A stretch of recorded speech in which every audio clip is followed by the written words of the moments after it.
Dieu vous bénisse.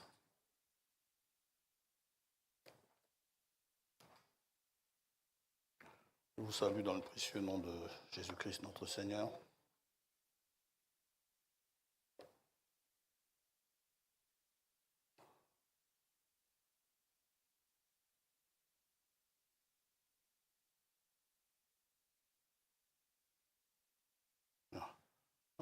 Selon ce qu'on me demande, le 1er novembre, c'est férié, mais c'est un vendredi.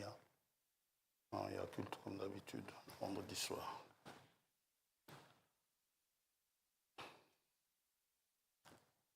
Il n'y a pas action de grâce le matin.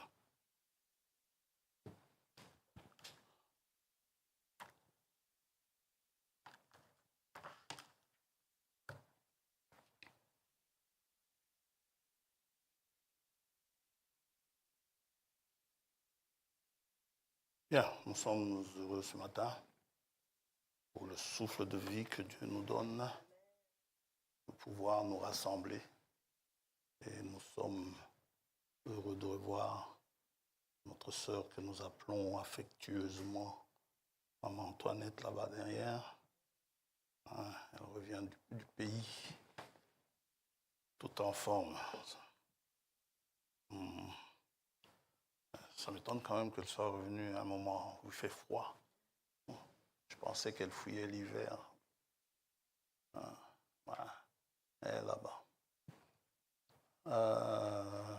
J'ai entendu, il y a Frère Benoît qui voyage le 30, c'est ça? Jusqu'au 13. Frère Benoît n'est pas superstitieux, c'est très bien. Ouais, le 13 novembre, c'est un chiffre comme un autre.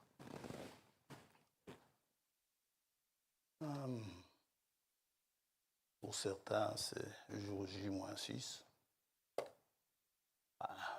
On met cela en prière, n'est-ce pas? N'ayez pas peur, je ne citerai pas de nom, je vois déjà les yeux qui baissent.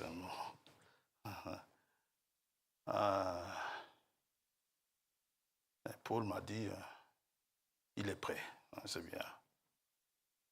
Je dis, au moins toi tu es prêt. Est-ce qu'il y en a qui sont là pour la première fois? Non. Il y a quelqu'un qui a dit non. C'est bien. Pas d'annonce. Prions, Seigneur. Dieu notre Père, c'est un grand privilège de t'appeler Père. C'est un grand privilège d'être debout. Et ce privilège, nous voulons le mettre en contribution de manière à t'apporter l'adoration. L'adoration qui te sied, parce que tu mérites d'être adoré. La louange, et nous te remercions pour le témoignage qui a été apporté. Nous montrons ainsi combien tes attributs se manifestent en faveur de tes enfants.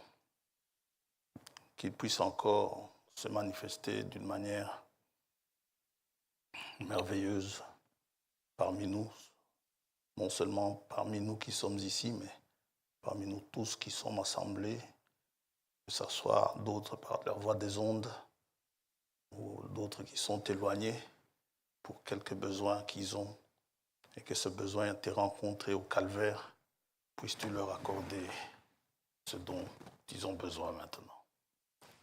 Et la louange, l'honneur ne revient donc à toi seul. Que ton attribut de consolation se manifeste aussi auprès de ceux qui en ont grandement besoin pour le vide qui ont été créés au milieu d'eux. Mais toute chose se trouvant entre tes mains, nous savons que tu as le contrôle de tout. Tu es le gardien de nos âmes. Et lorsque nous tournons les yeux vers toi, nous reprenons courage en toutes choses. Même là où nous allions défaillir, nous nous relevons par ta grâce. Pardonne-nous nos péchés, Seigneur. Et je te prie d'être avec tes enfants qui voyageront le 30 et tu sois avec eux. C'est un voyage difficile, ce n'est pas un voyage de tourisme, c'est un devoir difficile. Mais toi, tu es toujours là pour les cas difficiles. Et nous croyons que tu seras avec tes enfants pendant leur voyage, leur séjour et leur retour. Pour les enfants qui resteront, c'est toi le bon gardien. Sois avec eux. Maintenant, nous te prions de bien vouloir inspirer ta parole, la bénir. Que nos cœurs soient nettoyés afin de recevoir cette bonne semence. Et que cette semence de ta parole puisse trouver ainsi une terre fertile. Qu'elle germe la semence. Qu'elle croisse, qu'elle produise du fruit. S'il y a des épines, c'est-à-dire des soucis, nous les déposerons au pied de la croix. Nous te demandons pardon pour nos péchés. Et nous nous attendons à toi au nom tout suffisant et précieux de Jésus-Christ, notre Seigneur. Nous t'avons prié. Amen. Amen. Bien, nous allons lire dans Apocalypse, chapitre 1er.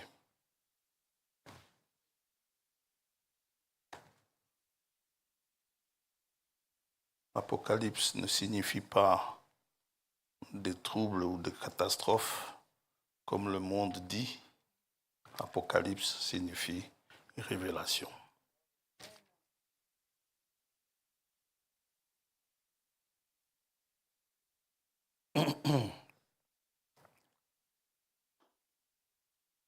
C'est la révélation de Jésus-Christ que Dieu lui a donnée pour montrer à ses serviteurs les choses qui doivent arriver bientôt et qu'il a fait connaître par l'envoi de son ange à son serviteur Jean. Donc Jésus-Christ a envoyé l'ange, l'ange est venu, il a raconté à Jean, n'est-ce pas? Il lui a fait connaître la révélation que Dieu a donnée à Jésus-Christ. La chose, si nous lisons plus bas, c'est pour les choses qui doivent arriver bientôt. Pour eux, c'est le futur. Pour nous, nous sommes dans ce futur-là. Nous sommes concernés. Il y a tous les âges de l'Église qui sont concernés. Mais nous lirons à partir du verset 4. Jean, aux 7 églises, donc Dieu fait connaître aux 7 églises la révélation de Jésus-Christ. Jean, aux 7 églises qui sont en Asie, que la grâce et la paix vous soient données de la part de celui qui est, qui était et qui vient, et de la part des 7 esprits qui sont devant son trône, et de la part de Jésus-Christ, le témoin fidèle, le premier-né des morts et le prince des rois de la terre, à celui qui nous aime, qui nous a délivrés de nos péchés par son sang, et qui a fait de nous un royaume, des sacrificateurs pour Dieu, son Père. À lui soit la gloire et la puissance au siècle des siècles. Amen. Nous pouvons nous asseoir. Que Dieu bénisse sa parole.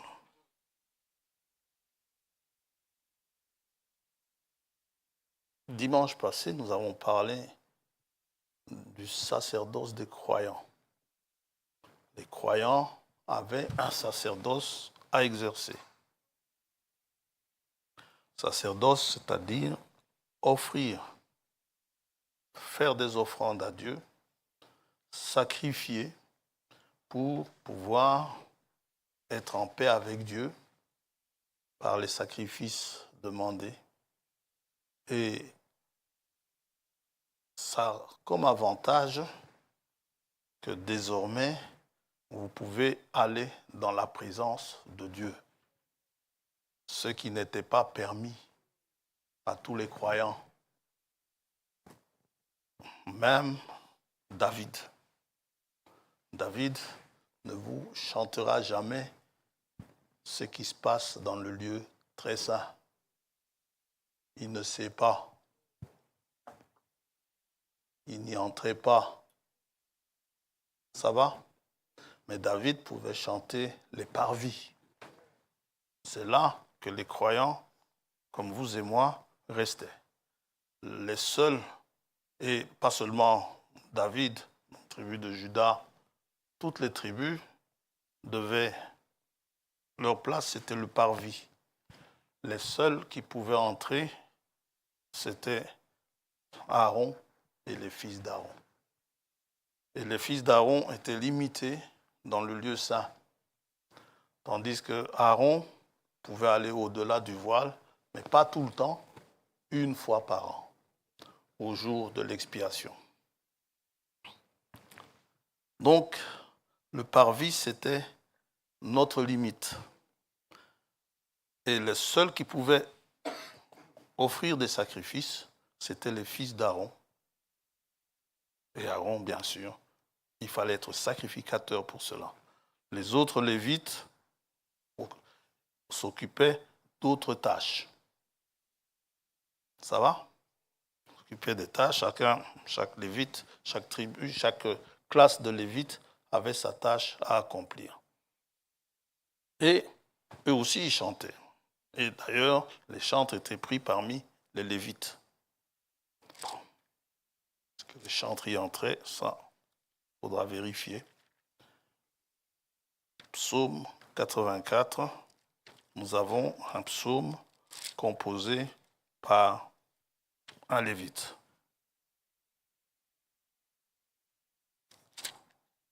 Et lui aussi, il chante les parvis. Au chef des chantres, sur la guitite des fils de Corée. Psaume, c'était un Lévite. Que tes demeures sont aimables, Éternel des armées. Mon âme soupire et languit après les parvis de l'Éternel. Mon cœur et ma chair poussent des cris vers le Dieu vivant. Amen. Au verset 11, mieux vaut un jour dans tes parvis que 1000 ailleurs. Je préfère me tenir sur le seuil de la maison de mon Dieu plutôt que d'habiter sous les tentes de la méchanceté. Ça, c'est un Lévite.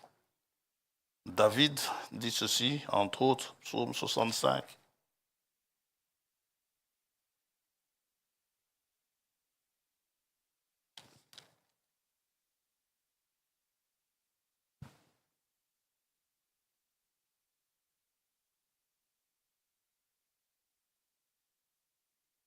Verset 5. Heureux celui que tu choisis, que tu élis. C'est une élection. Heureux celui que tu choisis et que tu admets en ta présence, pour qu'il habite dans tes parvis. Nous nous rassasierons du bonheur de ta maison, de la sainteté de ton temple. Dans ta bonté, tu nous exauces par des prodiges, Dieu de notre salut, espoir de toutes les extrémités lointaines de la terre et de la mer. Que Dieu nous vienne en aide. Oh, par ces prodiges, n'est-ce pas, pour accomplir ainsi cette merveilleuse parole qui n'est en fait même plus vraiment une promesse, c'est une affirmation. Par ces meurtrissures, nous sommes guéris. Ça veut dire que nous n'avons pas à demander à Dieu de nous guérir aujourd'hui. C'est déjà fait. C'est à nous de nous en saisir par la foi. Amen. Et les Israélites en général, eux également, il est question du parvis. N'allez pas dans les parvis en traînant les pieds, mais il nous est bien dit dans le psaume 100, psaume de louange, poussez vers l'Éternel des cris de joie, vous tous, habitants de la terre. Servez l'Éternel avec joie. Venez avec allégresse en sa présence. Sachez que l'Éternel est Dieu. C'est lui qui nous a fait et nous lui appartenons. Nous sommes son peuple et le troupeau de son pâturage. Entrez dans ses portes avec des louanges, pas avec des plaintes. Dans ses parvis avec des cantiques. Célébrez-le, bénissez son nom, car l'Éternel est bon. Sa bonté dure toujours, elle n'est pas épuisée, et sa fidélité de génération en génération. Le lieu saint était réservé aux sacrificateurs. C'est pourquoi je dis aujourd'hui que, en ayant fait de nous des sacrificateurs, nous avons cet avantage aujourd'hui de pouvoir entrer dans le lieu saint. Ça va? Et le lieu très saint, vous allez me demander, eh bien non, le lieu très saint, il n'y est plus. Le voile qui séparait le lieu saint du lieu très saint, Dieu lui-même l'a déchiré de haut en bas. N'est-ce pas? Quand le Seigneur est mort dans Matthieu 27, 51. Alors vous dites, mais frère François, David est entré quand même une fois dans le lieu saint. Il y a même pris du pain, un pain de proposition. Oui, mais il n'est pas entré pour offrir. Il n'est pas entré pour aller offrir des sacrifices, ni même pour aller brûler l'encens. Cela ne lui était pas permis de le faire. Le Seigneur dit que David y est entré parce qu'il avait faim. Et il n'avait pas d'autre source à manger. Il était à ce moment-là persécuté, en tout cas poursuivi par Saül. Saül en voulait à sa vie. Et c'est pendant sa fuite qu'il a eu faim. Tout ce qu'il y avait à manger à côté, n'est-ce pas, c'était les pains de proposition. Matthieu 12.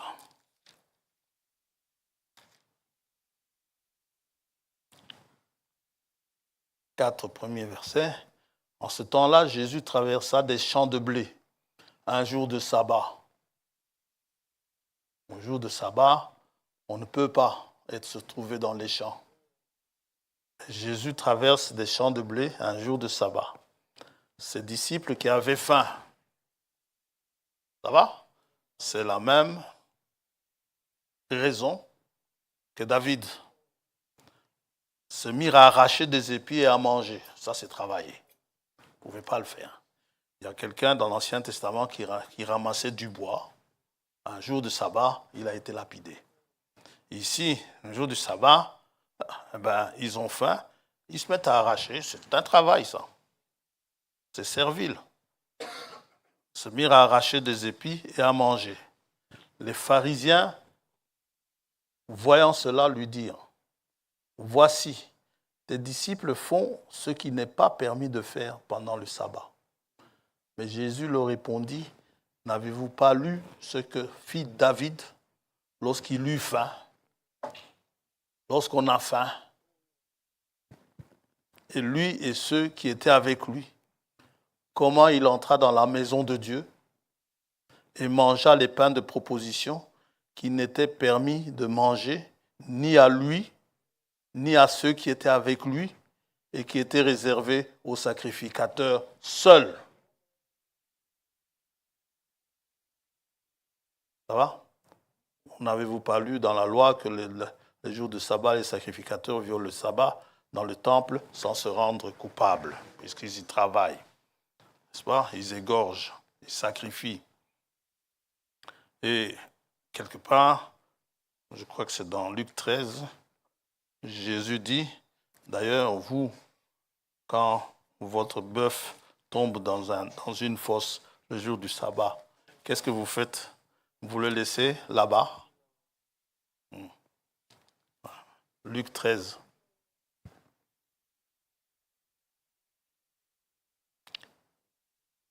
Verset 10. Jésus enseignait dans une des synagogues le jour du sabbat.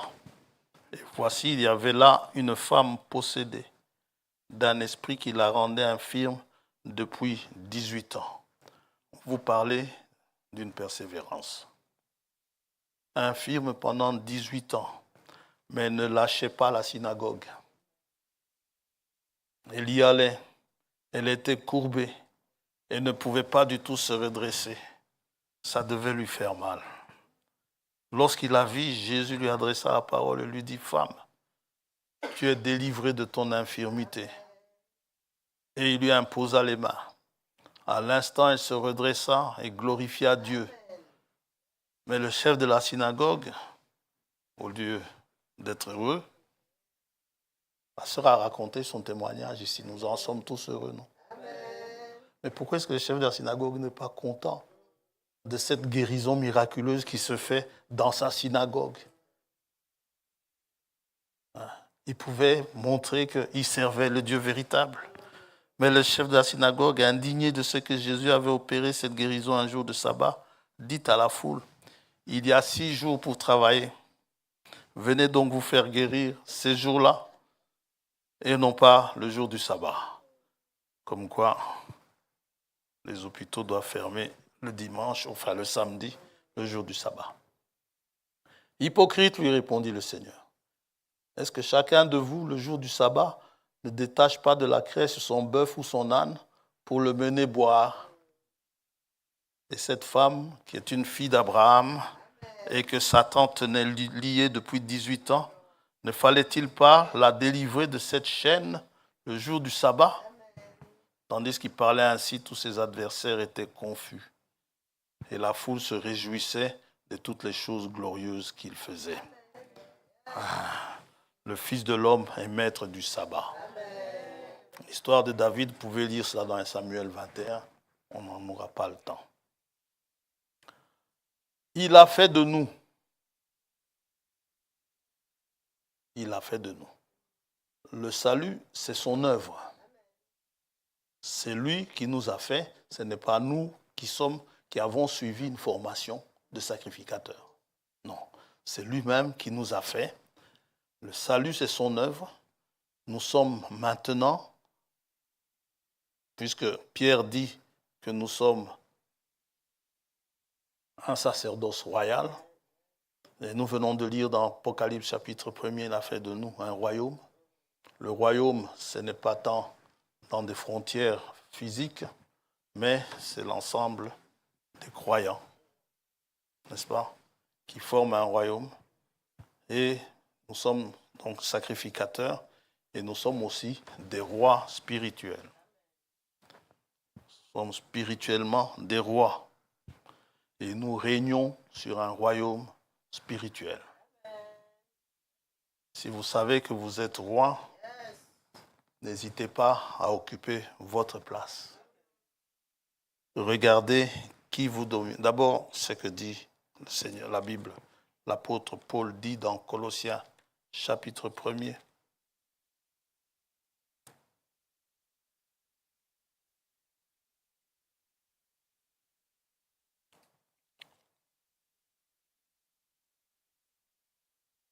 Rendez grâce, verset 12, pardon.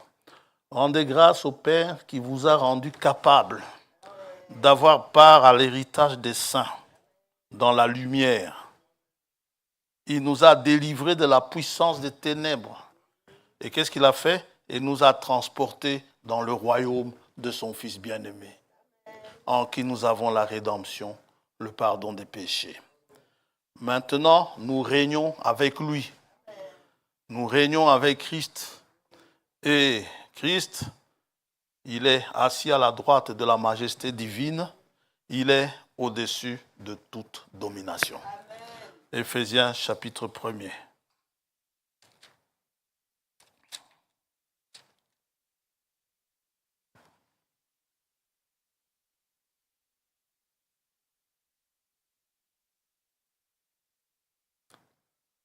On va lire le verset 20, mais il parle de l'infinie grandeur de sa puissance qu'il a déployée en Christ, en le ressuscitant des morts et en le faisant asseoir à sa droite dans les lieux célestes, au-dessus de toute domination.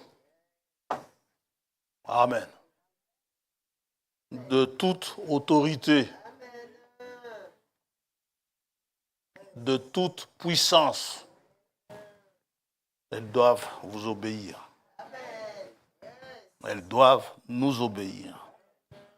Mais vous dites, c'est Christ. Oui, mais je suis en lui. Et en étant en lui, je suis au-dessus de ces autorités. Même si je ne suis que le pied du corps, je suis quand même au-dessus. Amen. Même si je n'ai pas de don particulier, je suis quand même au-dessus. Ces autorités-là ne doivent pas nous faire peur. De toute puissance, de toute dignité et de tout nom qui peut être nommé. Non seulement dans le siècle présent, donc maintenant, pas dans le futur, nous sommes des rois, mais encore dans le siècle à venir. Il a tout mis sous ses pieds et il a donné pour chef suprême à l'Église, qui est son corps, la plénitude de celui qui remplit tout en tous. Nous sommes assis dans les lieux célestes, en Christ. Et le combat que nous avons à livrer n'est pas un petit combat. Ce n'est pas contre de petits adversaires. Et vous devez combattre contre des autorités, des puissances. Alors, n'ayez pas peur que les démons ne vous fassent pas fuir. Les démons doivent fuir devant vous. Il n'y a rien qu'un démon craint comme un homme ou une femme de foi. Quelqu'un qui a la foi, c'est une puissance atomique. C'est même plus qu'une puissance atomique. Il peut même arrêter l'énergie nucléaire. Il est puissant, de la puissance de son Dieu. Nous n'avons pas, verset 12, chapitre 6 d'Éphésiens, car nous n'avons pas à lutter contre la chair et le sang. Ça, ce sont des petits combats. Contre la chair et le sang, ce sont des petits combats. Quand un démon se manifeste au travers de quelqu'un, haussez les épaules, priez pour lui. On voit ça dans nos maisons. Moi, je vois ça dans ma maison, où je vois un démon se manifester. Je regarde, ça fait pitié. Oui. Ça fait vraiment pitié. Personne, vous savez, il y a un démon terrible qui, lorsqu'il vous enchaîne, il faut la grande puissance, il faut la puissance de Dieu appelée la grande. C'est l'orgueil. C'est le pire des démons. Abraham dit, Marie-Madeleine se croyait tellement belle qu'elle pensait être la plus belle du monde entier. Mais quand le Seigneur a dû chasser des démons, 7 sont sortis d'elle.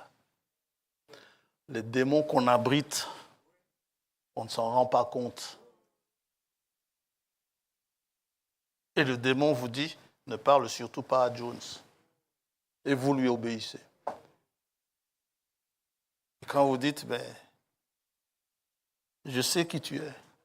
C'est spirituel, c'est ton problème. Hein? Vous voyez le démon perdre son sang-froid pour autant qu'il en est. Le démon s'énerve parce que vous l'avez repéré. Ouais. Haussez les épaules. Ah, mais tel frère va faire ceci. C'est un démon, si pas plusieurs. Maintenant, demandez-lui s'il veut bien que vous priez pour lui. Amen.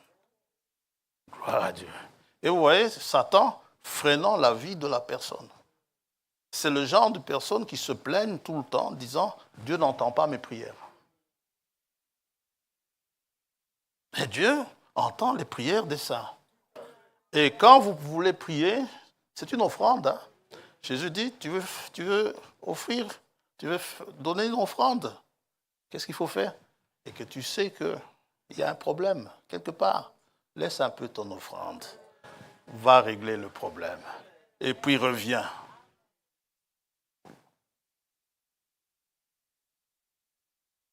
Ça va? Alors, n'imputez pas cela à Dieu.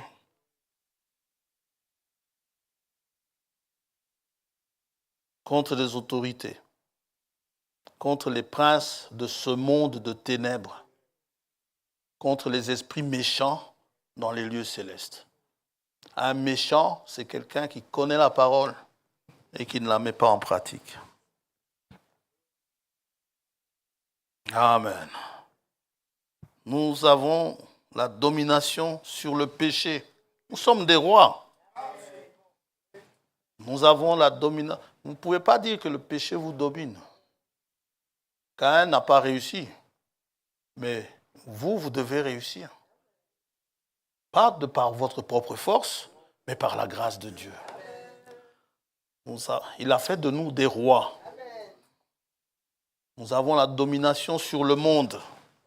Le monde ne peut pas m'attirer. Que ce monde et ses attraits ne m'attirent jamais. Nous avons la domination sur la chair. Nous avons domination sur le diable. Et nous le disons. Si, par malchance pour lui, il circule ici ce matin, je le lui dis en face.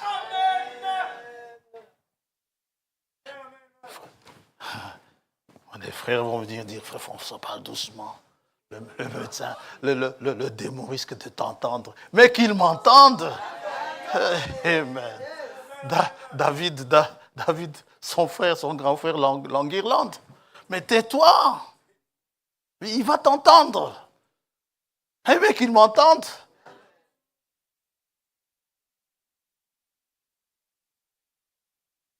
Ça, je voulais bien le lui dire ce matin.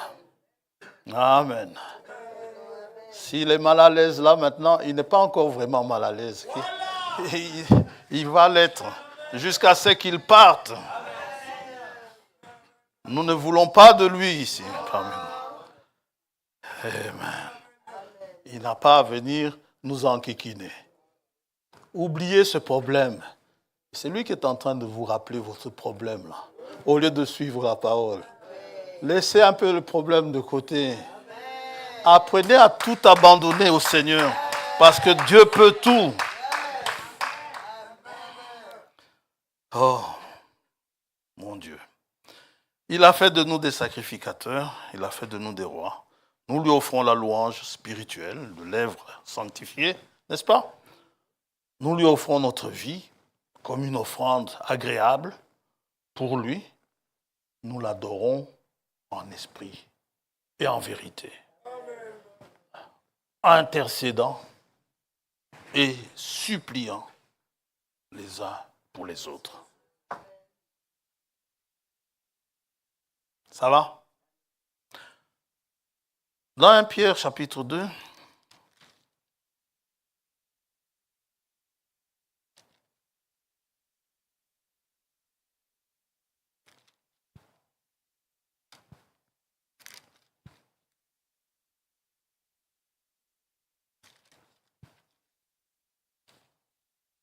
nous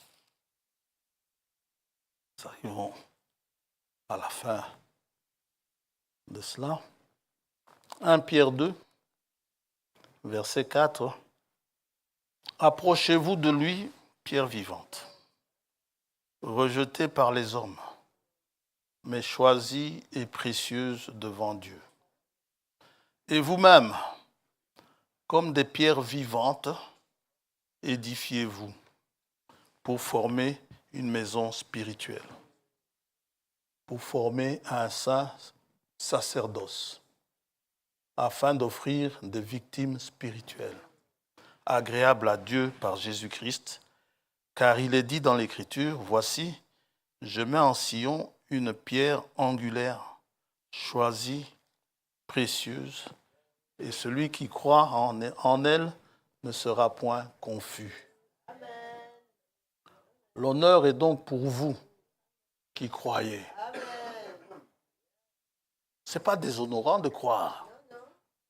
C'est même très honorable. Celui qui croit en elle ne sera point confus, donc l'honneur est donc pour vous qui croyez. Mais pour les incrédules, la pierre qu'ont rejetée ceux qui bâtissaient est devenue la principale de l'angle, et une pierre d'achoppement et un rocher de scandale. Ils s'y heurtent pour n'avoir pas cru à la parole, et c'est à cela qu'ils sont destinés. Ils sont destinés à se heurter à cette pierre principale. Vous, au contraire, vous êtes une race élue. Nous avons parlé de l'élection. Vous êtes un sacerdoce royal. Nous avons parlé du sacerdoce. Vous êtes une nation sainte. Nous en avons parlé. Vous êtes un peuple acquis, afin que vous annonciez les vertus de celui qui vous a appelé des ténèbres à son admirable lumière. Donc, si vous êtes acquis à lui, vous devez connaître ses vertus. Quelles sont ses vertus? Et pas juste les connaître, nous devons les annoncer. N'ayez pas peur, n'ayez pas honte de parler de la guérison divine. Même à un médecin. Surtout à eux.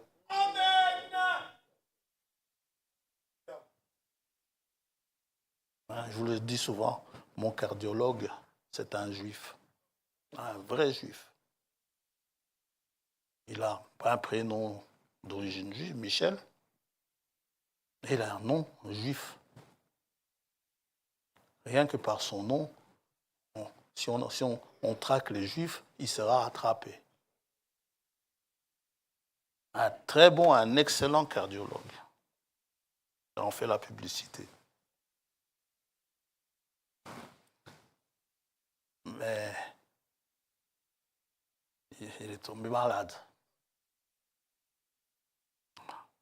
Et j'ai appris qu'il est tombé malade. Un jour, moi, je suis parti, il est courageux, malgré la maladie, il consultait.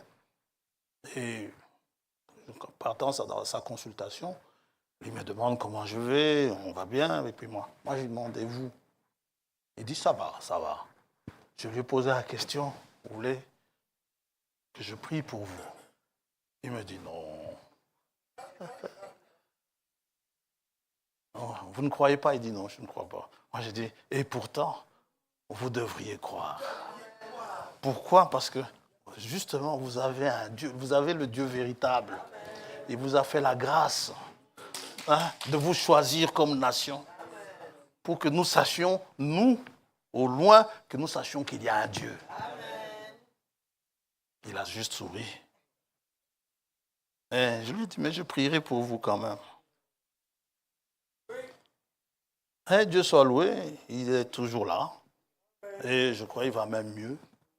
Tout se passe bien. Nous espérons. Il n'est jamais trop tard. Qu'un jour, il n'est jamais trop tard, fiston. Un jour, vous retrouverez le pain que vous avez jeté à la face de l'eau. Donc, vous êtes un peuple acquis afin que vous annonciez les vertus de celui qui vous a appelé des ténèbres à son admirable lumière. Vous qui autrefois n'étiez pas un peuple et qui maintenant êtes le peuple de Dieu, vous qui n'aviez pas obtenu miséricorde et qui maintenant avez obtenu miséricorde. J'hésite avec l'entre-titre à donner, mais allez, on va commencer par celui-ci. S'il faut changer, on le changera. Vous, au contraire, vous êtes, 3 petits points, un peuple acquis.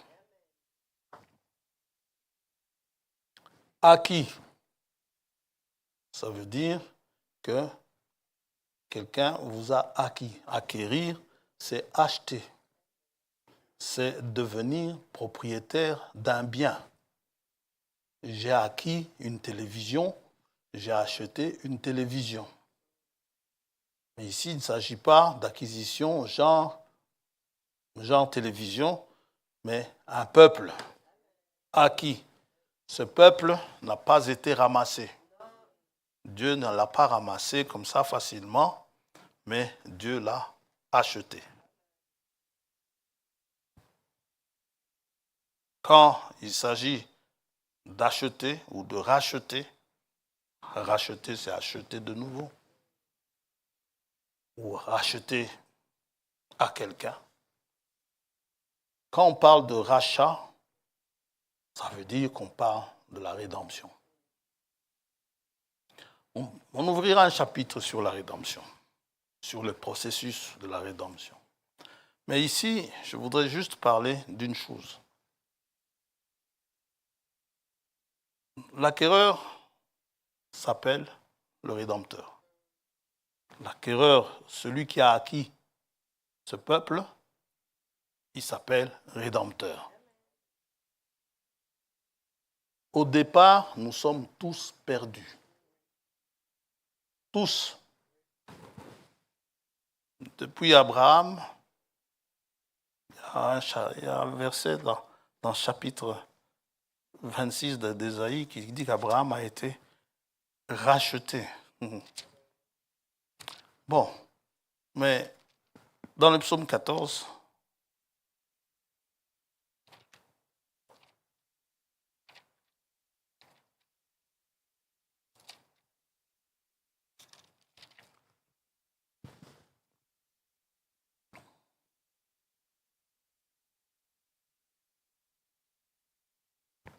au chef des chantres de David, l'insensé dit en son cœur, il n'y a point de Dieu.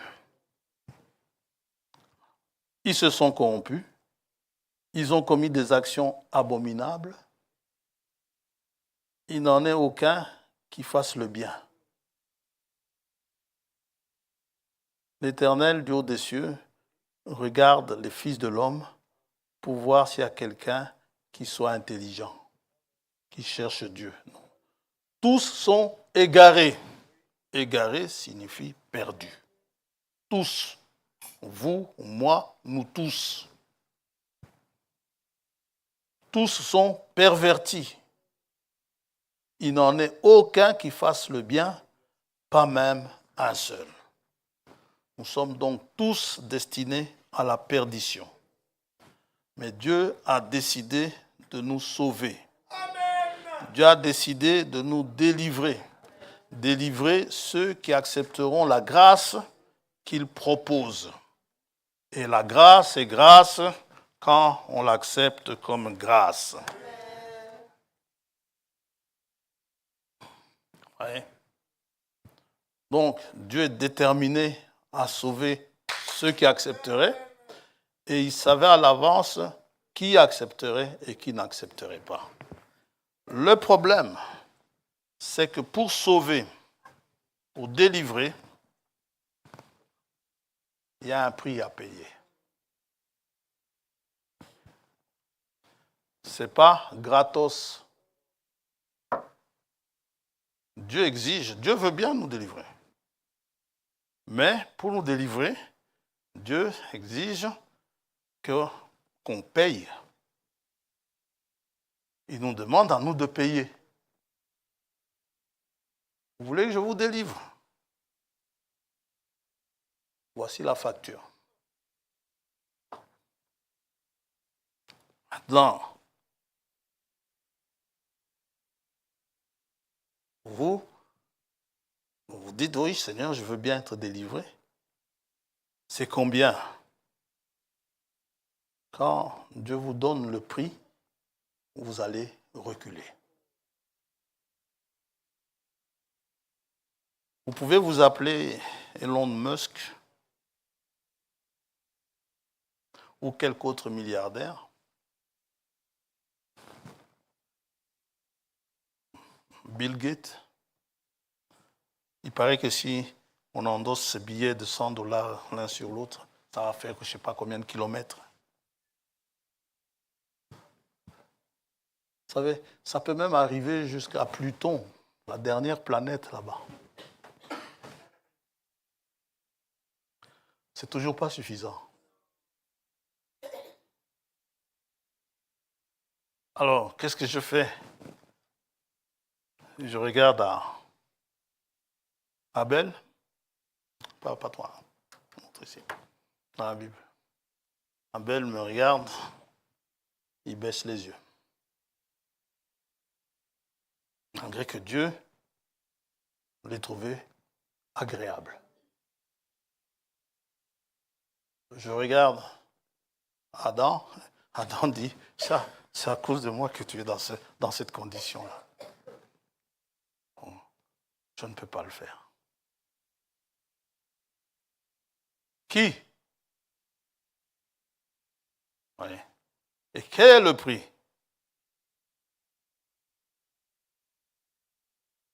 Le Rédempteur doit payer un prix pour que je puisse sortir de ce cancan-là dans lequel je me trouve. C'est ce que la Bible appelle la rançon. Pour ma libération, Dieu exige une rançon. Vous savez, quand je vous avais donné l'exemple du frère Tombo ou moi-même, ça peut être moi, on m'enlève ici. Vous voulez qu'on vous remette frère François? Vous allez dire oui. Eh bien, c'est 1 million d'euros. Donc, oubliez frère François à ce moment-là, vous êtes tous des paumés.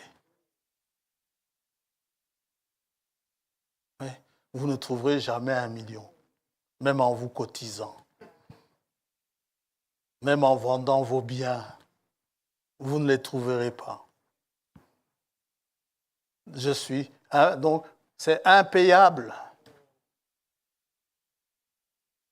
Frère, on va seulement prier. Hein? Ouais. Priez. Maintenant, pour que votre prière arrive, ça a un prix. Pour que je puisse entrer dans la présence de Dieu, ça a un prix.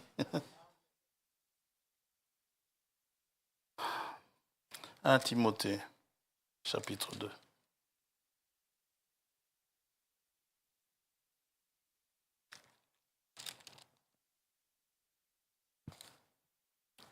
Verset 3. Allez. Cela est bon et agréable devant Dieu notre Sauveur, qui veut que tous les hommes soient sauvés et parviennent à la connaissance de la vérité. Car il y a un seul Dieu et aussi un seul médiateur entre Dieu et les hommes, Jésus-Christ homme, qui s'est donné lui-même en rançon pour tous. C'est là le témoignage rendu en son propre temps et pour lequel j'ai été établi prédicateur et apôtre. Je dis la vérité, je ne mens pas, chargé d'instruire les païens dans la foi et la vérité.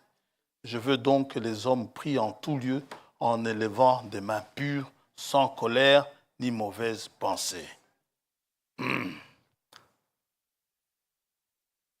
chose quand même, hier, Satan a réussi à me mettre en colère. Ce qui fait, quand j'ai lu ce verset, sans colère, j'ai dit, c'est vrai que le prix a dû être très grand. Un petit rien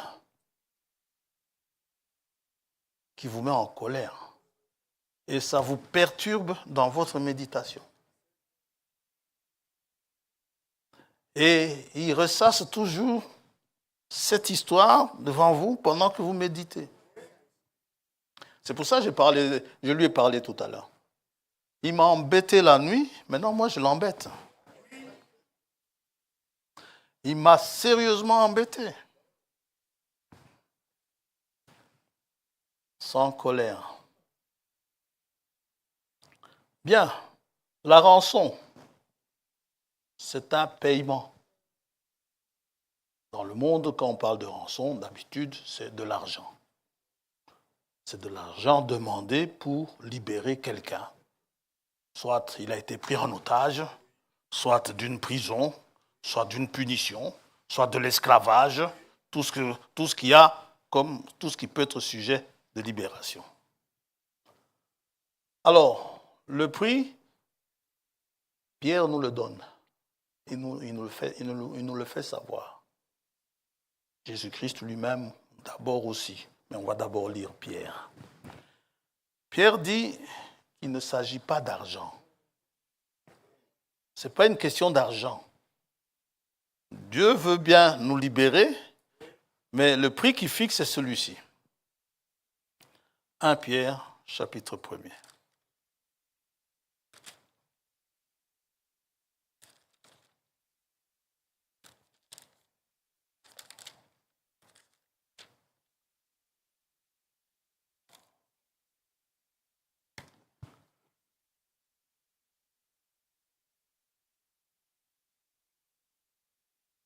Verset 17. Et si vous invoquez comme Père celui qui juge selon l'œuvre de chacun, sans favoritisme, conduisez-vous avec crainte pendant le temps de votre séjour sur la terre. Vous savez que ce n'est pas par des choses périssables, ce n'est pas par de l'argent ou de l'or que vous avez été rachetés de la vaine manière de vivre que vous aviez hérité de vos pères. Donc, sortir de cette vie-là, il faut payer un prix. Maintenant, ce n'est pas une question d'argent. On n'a pas à faire circuler des bassines ici pour que vous remplissiez cela. On n'a pas d'indulgence à payer. Amen. On n'a pas à acheter le salut avec l'argent, que vous aurez le ciel si vous remplissez la bassine. Ça n'a rien à voir. Dieu n'en a pas besoin. Ça, ce sont les hommes qui s'enrichissent. Et le plus étonnant, c'est qu'il y a des gens qui se font avoir avec ça. Vous amenez un billet de 5 € selon vos moyens, il vous dit ce n'est pas assez. Il faut amener un billet de 100 € au moins. Il dit au moins. Il va vous dire au moins. Un charlatan. Donc, la vaine manière de vivre que vous aviez hérité de vos pères. Donc, vous voulez être délivré des mensonges que vous pratiquiez, eh bien, il faut payer le prix. Mais par le sang précieux de Christ, comme d'un agneau sans défaut et sans tache, prédestiné avant la fondation du monde. Il fut manifesté à la fin des temps à cause de vous. Par lui, vous croyez en Dieu qu'il a ressuscité de mort et lui a donné la gloire en sorte que votre foi et votre espérance reposent sur Dieu. Maintenant, c'est moi qui dis ça. Maintenant, pour aller chercher ceux qui doivent être sauvés, Dieu va envoyer son Fils unique. Et Dieu va lui donner la liste des personnes à sauver. Et il lui dit,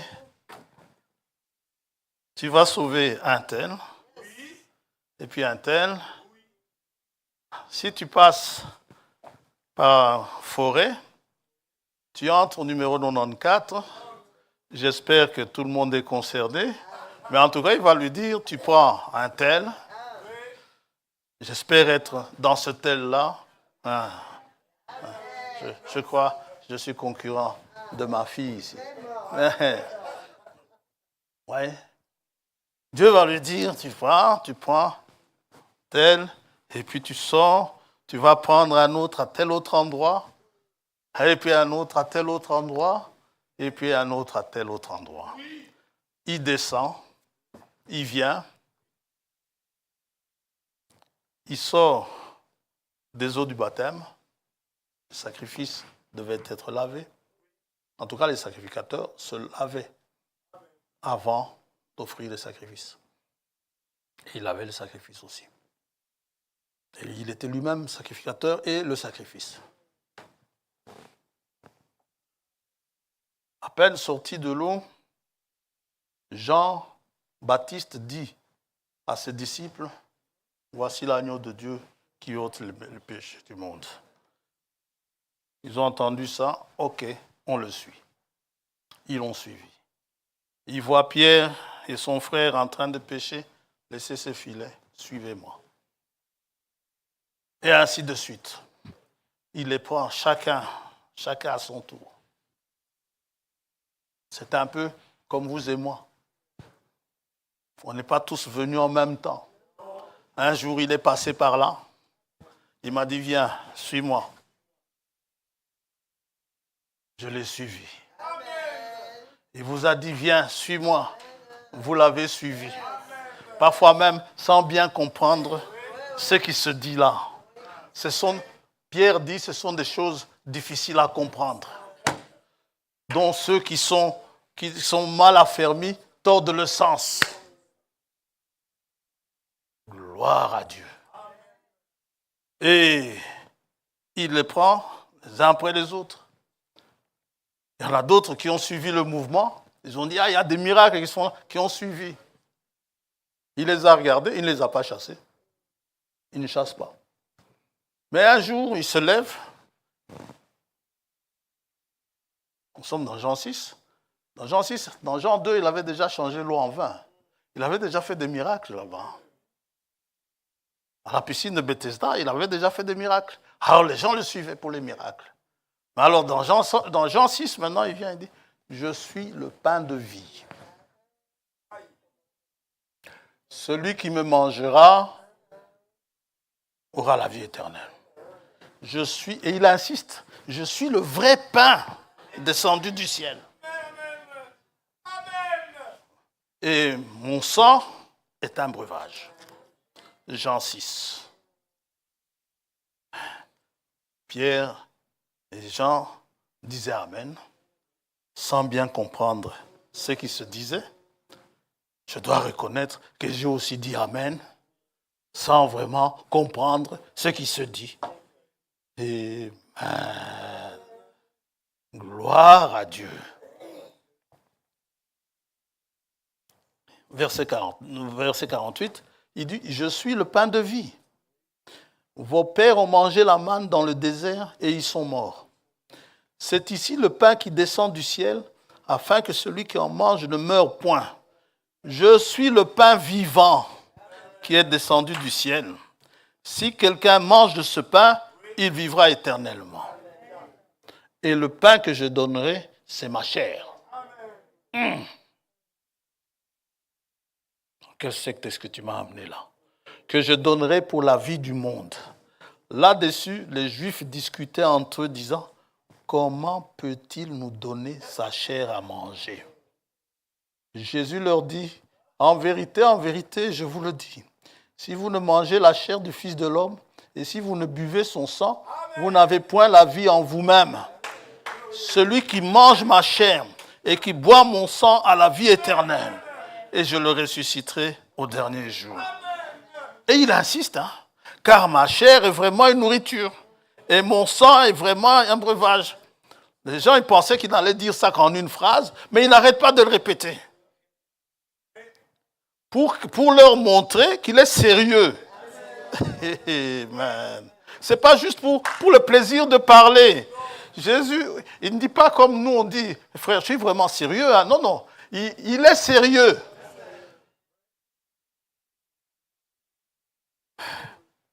Il va arrêter. Eh bien non, il n'arrête pas. Celui qui mange ma chair et qui boit mon sang demeure en moi et je demeure en lui. Comme le Père qui est vivant m'a envoyé et que je vis par le Père, ainsi celui qui me mange vivra par moi. Il n'arrête pas. C'est ici le pain qui est descendu du ciel. Il n'en est pas comme de vos pères qui ont mangé la manne et qui sont morts. Celui qui mange ce pain vivra éternellement. Jésus dit ces choses dans la synagogue. Dans une synagogue. Je vois déjà certaines personnes dans la synagogue, soit en train de somnoler, soit en train de se lever petit à petit et puis s'en aller. Par plusieurs de ses disciples, après l'avoir entendu dire « Cette parole est dure, qui peut l'écouter ?» Jésus, sachant en lui-même que ses disciples murmuraient à ce sujet, leur dit Cela vous scandalise-t-il? Si ça vous scandalise, et si vous voyez maintenant le Fils de l'homme monter où il était auparavant, ça va vous scandaliser. C'est l'esprit qui vivifie, la chair ne sert à rien. Les paroles que je vous ai dites sont esprit et vie. Ce n'est pas de l'élucubration, je suis sérieux. Mais il en est parmi vous quelques-uns qui ne croient point, car Jésus savait dès le commencement qui étaient ceux qui ne croyaient point et qui était celui qui le livrerait.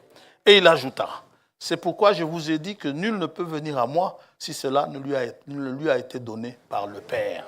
Donc le Père lui a donné une liste et le Père, la liste de ces gens-là, de la liste, le Père il les a équipés de quelque chose qui fait qu'ils vont reconnaître que c'est bien lui.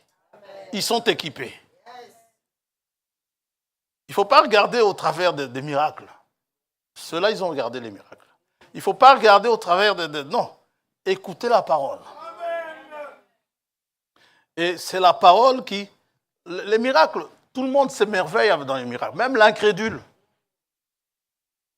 C'est une bonne chose, les miracles. Ça montre qu'il y a un Dieu. Mais écoutez la parole, croire en cette parole.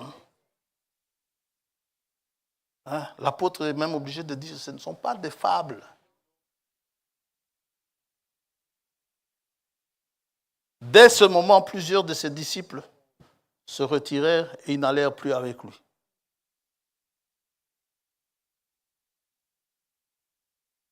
Jésus donc dit aux 12, et vous, ne voulez-vous pas aussi vous en aller? Simon-Pierre lui répondit, Seigneur, à qui irions-nous? Tu as les paroles de la vie éternelle. Nous avons cru et nous avons connu que tu es le Christ, le Saint de Dieu. Pourquoi? Vous avez dit, en fait, le problème c'est celui-ci. Jésus leur répondit, n'est-ce pas moi qui vous ai choisi? Vous les 12 et l'un de vous est un démon. Lui, il avait un capteur au-dedans de lui pour que l'écriture soit accomplie. Et il y en a des comme ça encore aujourd'hui.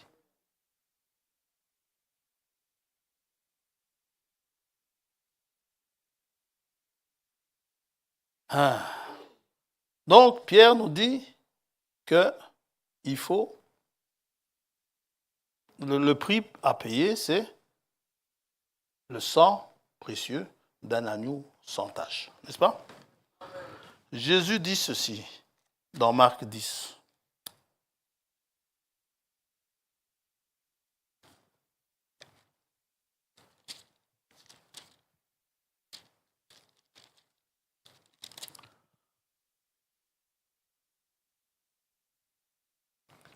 Verset 45, « Car le Fils de l'homme est venu, non pour être servi, mais pour servir et donner sa vie, comme la rançon de beaucoup. » Le prix à payer, c'est la vie d'un agneau sans tache. Vous savez, quand il a fallu racheter les biens d'Elimelech, la famille d'Elimelech, dans Juge, dans le livre de Ruth, on a cherché quelqu'un, puisque lorsqu'on verra la rédemption, on en reparlera, il y a une loi dans la rédemption, n'importe qui ne peut pas racheter quelqu'un. Il faut qu'il soit un parent. Moi, je peux racheter mon frère, ou mon frère peut me racheter. Mon père peut me racheter, ou je peux racheter mon père. D'abord, on commence par le premier degré. Si au premier degré, on ne trouve personne, on va dans le deuxième degré. Il faut que ça soit une personne, une personne de la famille qui a droit de rachat. Alors, maintenant, quand le prix du rachat est fixé, ça peut arriver que celui qui a droit de rachat, par exemple, mon grand frère est prioritaire par rapport à moi, on l'appelle, ou bien par rapport à... mon grand frère et moi, nous sommes prioritaires par rapport à un cousin. Et puis, on arrive, il faut racheter cela. Le prix est fixé. Mon frère et moi, on n'a pas les moyens.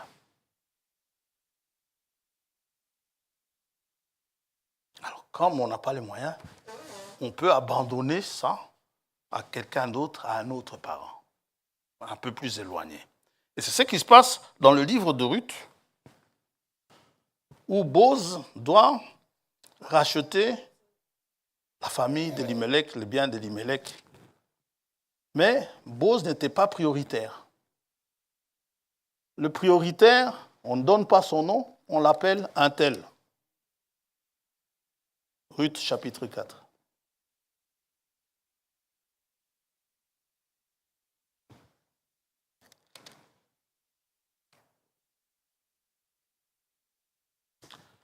Verset 1er. Boz monta à la porte et s'y arrêta. Or voici celui qui avait droit de rachat, donc le prioritaire, et dont Boz avait parlé, vint à passer. Boz lui dit, approche, reste ici. Toi, un tel, viens. Et il s'approcha et s'arrêta. Boz prit alors 10 hommes parmi les anciens de la ville et dit, asseyez-vous ici. Et ils s'assirent. Puis il dit à celui qui avait le droit de rachat, le prioritaire, Naomi, revenue du pays de Moab, a vendu la parcelle de terre qui appartenait à notre frère Elimelech. Toi, tu es le premier, tu es prioritaire pour acheter ça. J'ai cru devoir t'en informer et te dire, acquiers-la. Vous êtes un peuple acquis. Acquiers-la en présence des habitants et en présence des anciens de mon peuple. Si tu veux racheter, rachète. Tu en as le droit. Mais si tu ne veux pas, déclare-le-moi afin que je le sache. Car il n'y a personne avant toi qui ait le droit de rachat. Et je l'ai après toi. Il était sûr de lui, hein? Et il répondit, je rachèterai. Pas de problème. Ok, tu veux racheter? Sache qu'il y a ceci. Boz dit, le jour où tu acquerras le champ de la main de Naomi, tu l'acquerras en même temps de Ruth la Moabite. Femme du défunt, pour relever le nom du défunt dans son héritage. Et celui qui avait le droit de rachat répondit, non, je n'ai pas assez pour entretenir 2 foyers. Je ne puis pas racheter pour mon compte de peur de détruire mon héritage. Prends pour toi mon droit de rachat, car je ne puis pas racheter. Incapable de racheter. Et c'est ce qui se passe dans Apocalypse 5, quand on demande qui est digne de venir, d'ouvrir, de prendre le livre, d'en rompre les sceaux.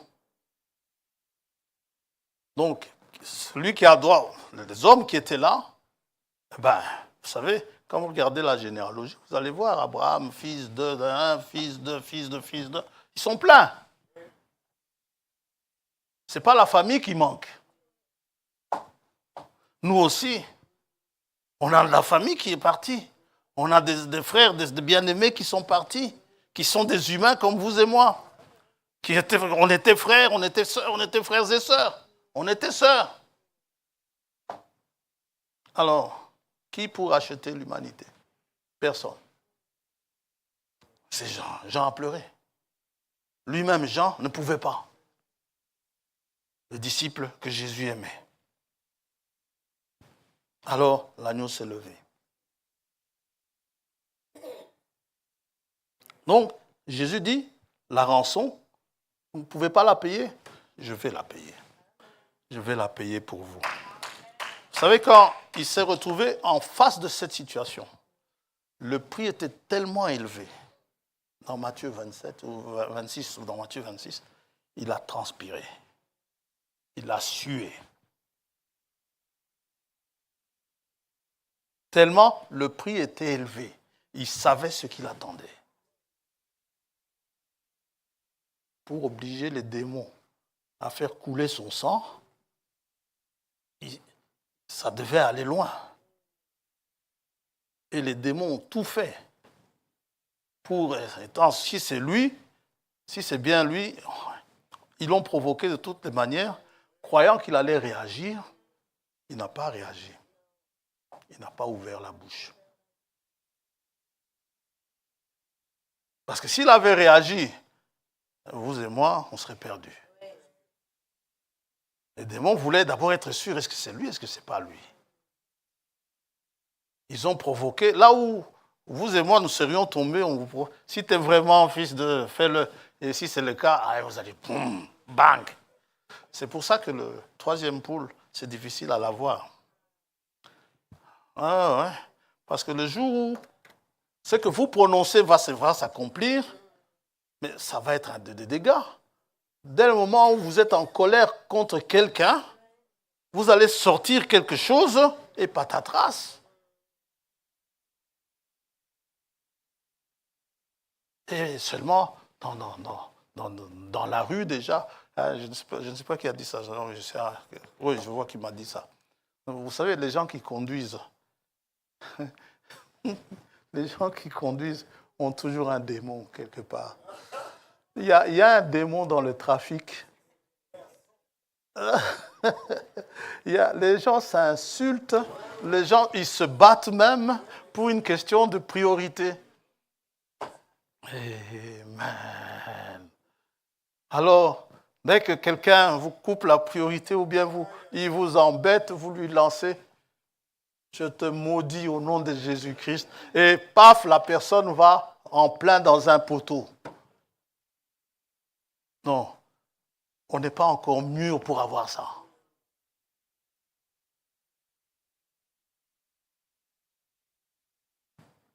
Bon. Non, est-ce que lui dit, je donne ma vie, je vais la donner. Il accepte de payer le prix. Maintenant, tu acceptes de payer le prix. Es-tu sans tâche? Es-tu réellement sans tâche? On peut se poser la question, était-il réellement sans tâche? Paul nous dit dans Hébreux 4, 15.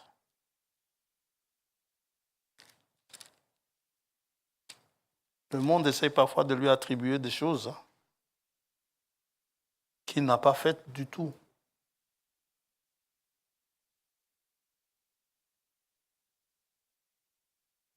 Hébreux 4, 14. Ainsi, puisque nous avons un grand souverain sacrificateur qui a traversé les cieux, Jésus, le Fils de Dieu, demeurons fermes dans la foi que nous professons. Car nous n'avons pas un souverain sacrificateur qui ne puisse compatir à nos faiblesses. Au contraire, écoutez ça, il a été tenté comme nous en toutes choses, sans commettre de péché. Il dit aux Juifs, qui de vous me convaincra de péché? Il a fréquenté des gens de mauvaise vie. Paul dit, les mauvaises compagnies corrompent les bonnes mœurs. Mais lui, il les a fréquentés, ces mauvaises compagnies. Dans Marc 2, par exemple. Marc 2.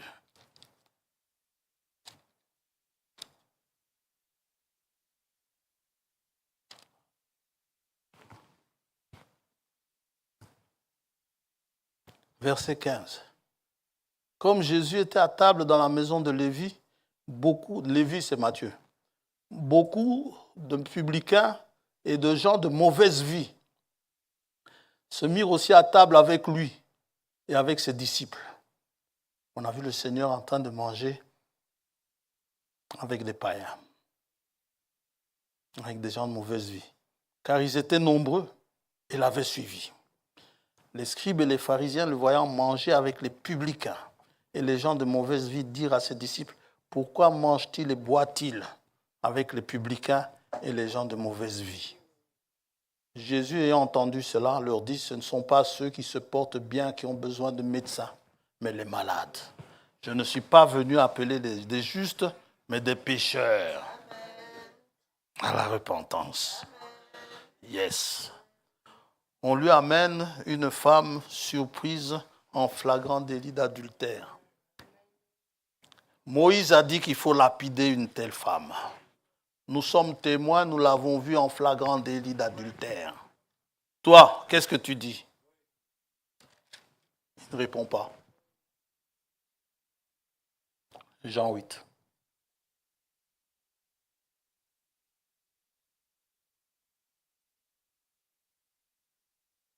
Verset 3. Alors les scribes et les pharisiens amenèrent une femme surprise en adultère. Et là, plaçant au milieu du peuple, ils dirent à Jésus, « Maître, cette femme a été surprise en flagrant délit d'adultère. Moïse, dans la loi, nous a ordonné de lapider de telles femmes. Toi donc, que dis-tu » Il disait cela pour l'éprouver afin de pouvoir l'accuser. Mais Jésus, s'étant baissé, écrivait avec le doigt sur la terre. Comme il continuait à l'interroger, il se releva et leur dit que celui de vous qui est sans péché jette le premier la pierre contre elle. Et s'étant de nouveau baissé, il écrivait sur la terre.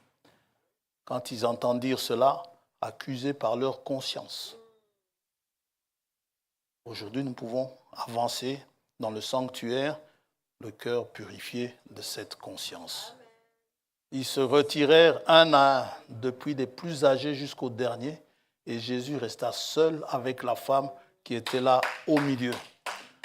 Alors, s'étant relevé, ne voyant plus que la femme, Jésus lui dit, « Femme, où sont ceux qui t'accusaient? Personne ne t'a-t-il condamné ?» Elle répondit, « Non, Seigneur. » Et Jésus lui dit, « Je ne te condamne pas non plus. Va et ne pêche plus. » Il a fréquenté ces gens-là. La sœur de Lazare, Marie, venue lui laver les pieds dans la maison de Simon le pharisien. Simon dit, « Ah, s'il était prophète, il saurait de quelle espèce est cette femme qui lui lave les pieds. » Simon, j'ai quelque chose à te dire. Parle, maître. C'est dans Luc 7.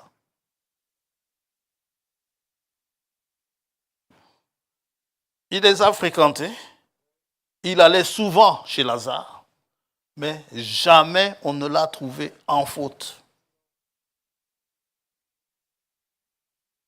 On ne reste pas loin du péché en s'enfermant chez soi. Il ne faut pas avoir peur de la bataille. Vous êtes vainqueur. Je ne vous demande pas de vous jeter dedans, mais le monde, Dieu nous l'a donné. Il est à nous normalement. J'ai peur d'aller là-bas. Si vous êtes sûr de votre foi, il n'y a pas de problème. Il y a un endroit que je n'aime pas aller, c'est Matongé. Mais quand mon frère me dit, viens, pour me couper les cheveux, j'y vais. Si je n'aime pas beaucoup aller là-bas, c'est le parking qui est difficile à trouver. Un jour, je rencontre un frère là-bas à Matongé. Il ne vient plus le frère ici. Alors, frère, Dieu te bénisse, en plein Matongé, Dieu te bénisse. Et puis il me regarde et me dit, ça fait drôle de te voir ici. Je lui dis, frère, ça fait aussi drôle de te voir là. Amen. Gloire à Dieu.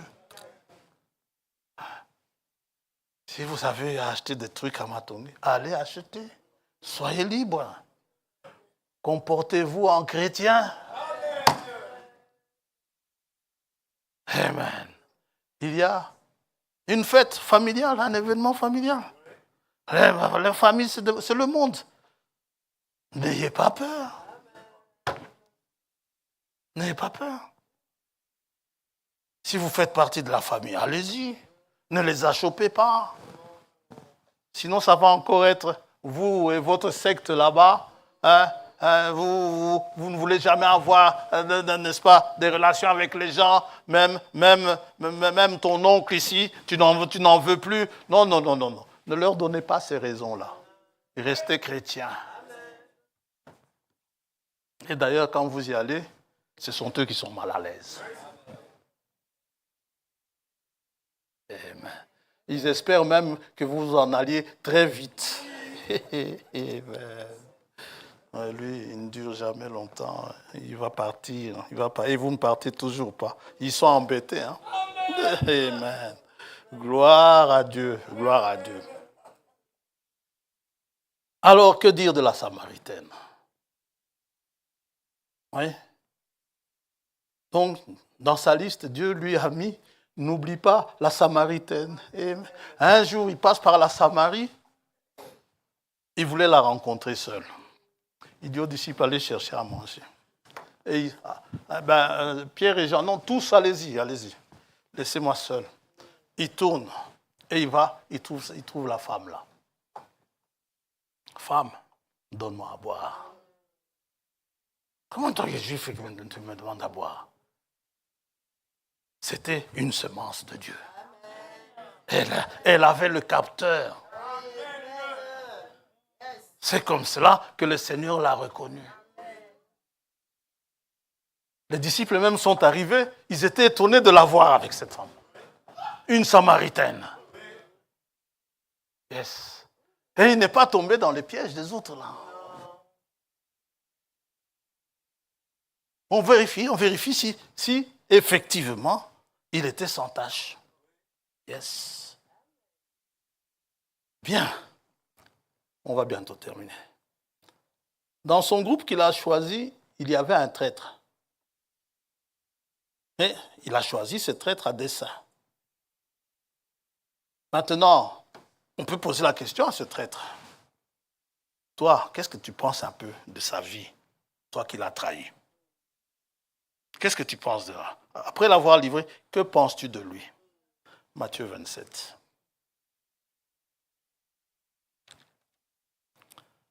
Le témoignage du traître avant qu'il ne se pende.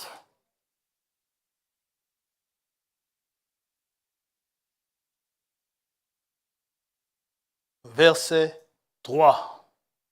Alors Judas, qui l'avait livré, voyant qu'il était condamné, fut pris de remords et rapporta les 30 pièces d'argent aux principaux sacrificateurs et aux anciens, en disant, j'ai péché en livrant le sang innocent. Amen. Ça, c'est le témoignage de son ennemi. Amen. Il est innocent. J'ai marché avec lui 3 ans et demi. Jamais je ne l'ai vu flancher. Jamais je ne l'ai vu dans une mauvaise position. Jamais. J'étais tout le temps là. Je regrette. C'est trop tard. Je regrette de l'avoir livré. Ils répondirent, c'est ton problème. Que nous importe? Cela te regarde. Judas jeta les pièces d'argent dans le temple, se retira et alla se pendre. Pendant que beaucoup ont des songes sur les fautes des gens, voir que le frère Timothée est un sorcier. Beaucoup voient ça. La femme de Pilate a aussi eu un songe sur lui. Elle n'a pas vu de sorcier. Et vous savez quoi? Le songe de la femme de Pilate a matché avec le sentiment de Pilate, qui était son ennemi. Matthieu 27, toujours. Verset 17.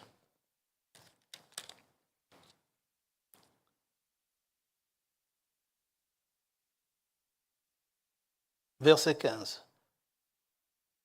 À chaque fête, le gouverneur avait coutume de relâcher un prisonnier, celui que demandait la foule.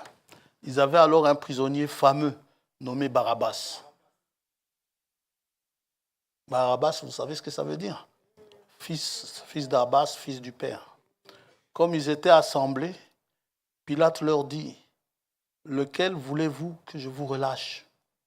Barabbas ou Jésus, qu'on appelle Christ ?» Car Pilate savait que c'était par envie qu'ils avaient livré Jésus.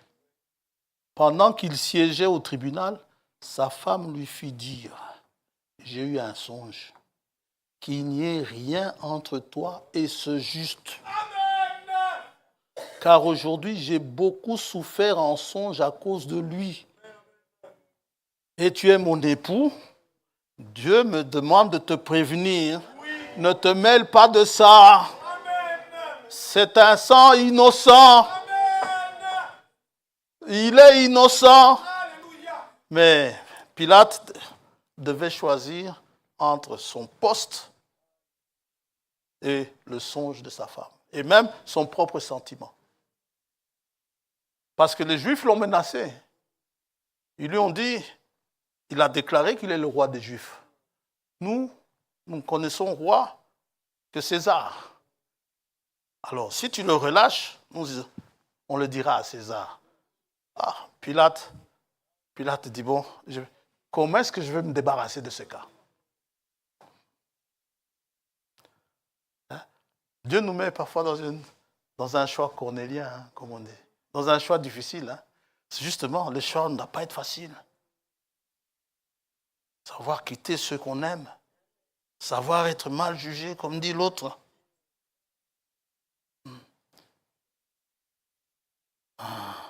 Les principaux sacrificateurs et les anciens persuadèrent la foule de demander Barabbas et de faire périr Jésus. Eh bien, qu'il soit crucifié. Verset 24. Pilate, voyant qu'il ne gagnait rien, mais que le tumulte augmentait, prit de l'eau, se lava les mains. Il y en a beaucoup qui aiment bien ça. Qui n'aiment pas se mouiller. Se lava les mains en présence de la foule et dit, je suis innocent du sang de ce juste. Ça, c'est le témoignage de Pilate. De ce juste, cela vous regarde. Le criminel à la croix. Quel est ton témoignage? Amen. Souviens-toi de moi quand tu seras dans ton règne. Et le Dieu qui voit tout, le Dieu tout-puissant qui voit tout, qui tient le monde entier dans sa main, Dieu lui-même va venir rendre témoignage de lui. Dieu l'a vu depuis Bethléem jusque-là à Golgotha, hein, pendant toutes ces années-là, pendant l'exercice de son ministère.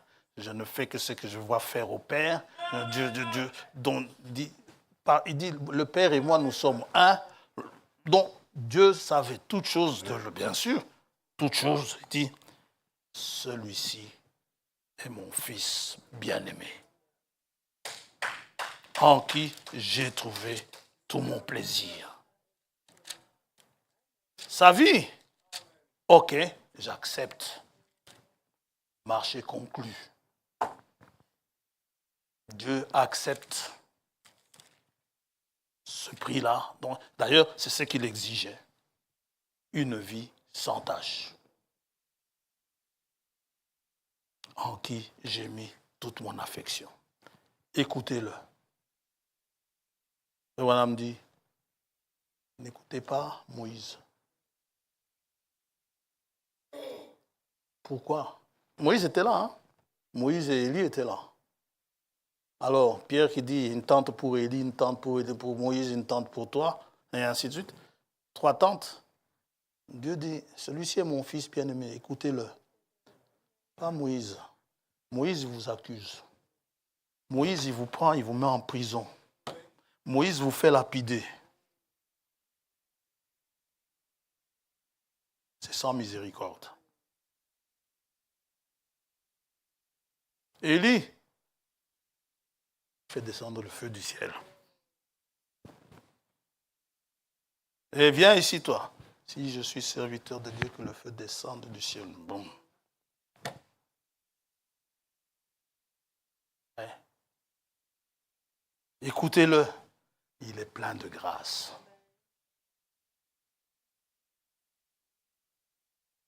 Là où les autres vous condamnent, lui, il vous justifie. Et il arrange votre vie. Sa vie, il vous la donne. Et Paul dit, le rachat, le prix a été élevé.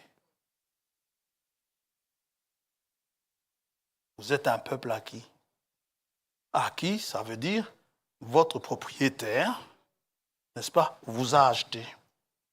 Et Paul dit, 1 Corinthiens 6,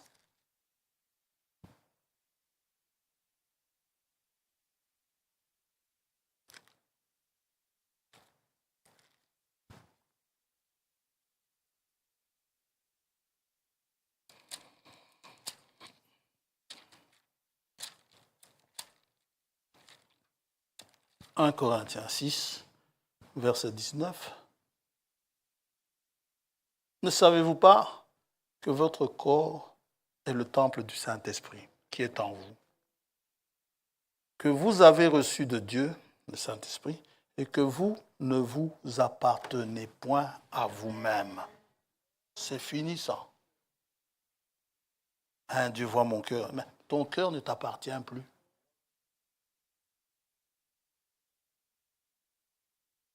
Car vous avez été rachetés à un grand prix. Glorifiez donc Dieu dans votre corps et dans votre esprit qui appartiennent à Dieu. Ça ne vous appartient plus. Le prix a été payé.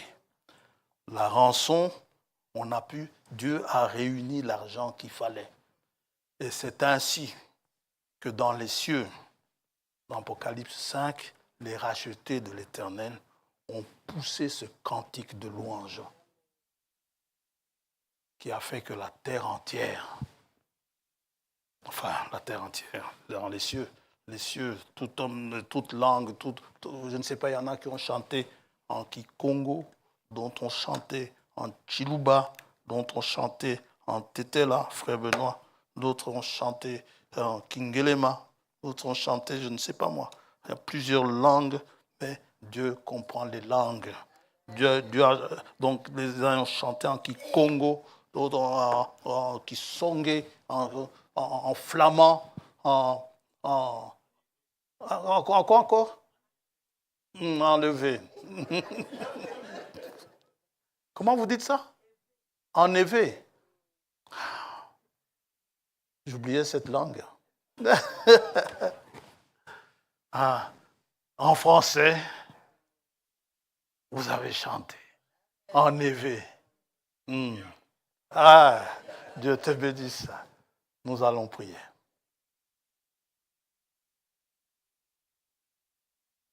Désormais, vous n'appartenez plus à vous-même. Vous êtes un peuple acquis. Acquis au prix fort.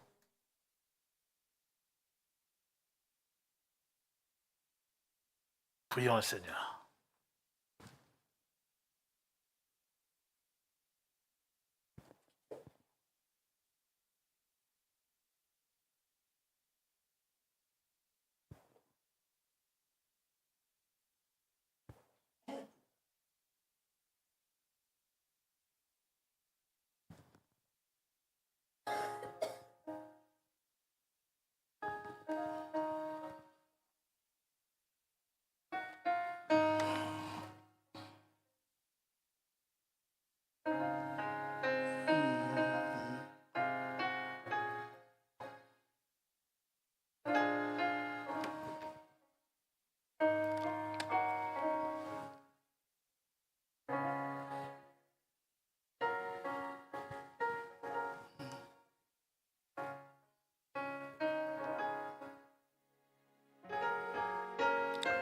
Père Céleste, te remercions.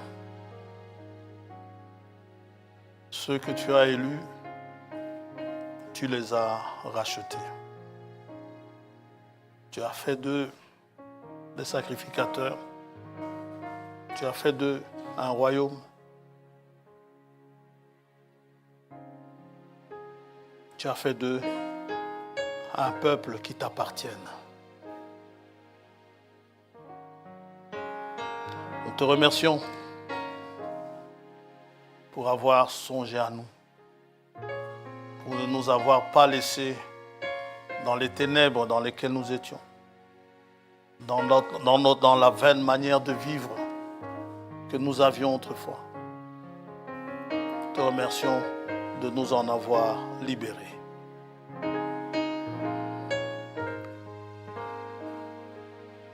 Permets, Seigneur, par ta grâce, que nous puissions nous comporter en peuple que tu as racheté.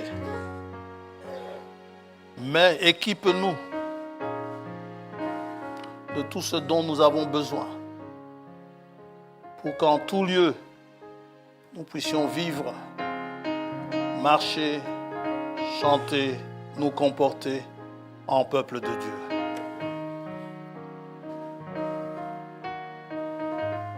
que nous puissions, ainsi que l'apôtre le dit, comme tu le désires, venir célébrer tes vertus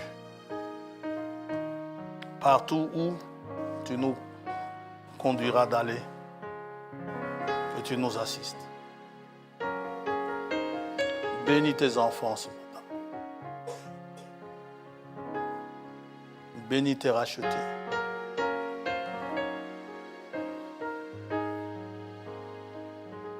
Et nous te remercions de la réunion que nous avons eue ce matin. Maintenant, nous allons commencer une nouvelle semaine. À la fin de la semaine, nous avons à célébrer un mariage. Qu'il puisse vraiment parler des noces de l'agneau. Que cela soit fait différemment de ce qui se passe aujourd'hui. Que cela se fasse comme autrefois en Éden, dans les conditions d'Éden, et que ta grâce nous environne.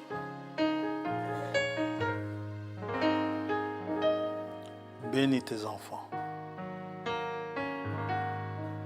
Bénis cet événement. Pourvois, Seigneur, à cet événement. Assiste-nous en tout point, car nous avons besoin de ton assistance. Te remettons aussi nos jours de rassemblement, le mercredi, le vendredi. Que tu sois au milieu de nous selon ta promesse.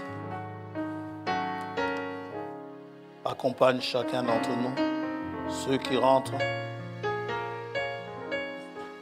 Bénis ceux qui vont rester, s'il y en a qui restent. Mais que tu, devant chaque obstacle que nous aurons rencontré alors que nous rentrons, que nous puissions passer en vainqueur. Au nom de Jésus-Christ, notre Seigneur et Sauveur, nous t'avons demandé cela. Amen. Amen. Dieu vous bénisse.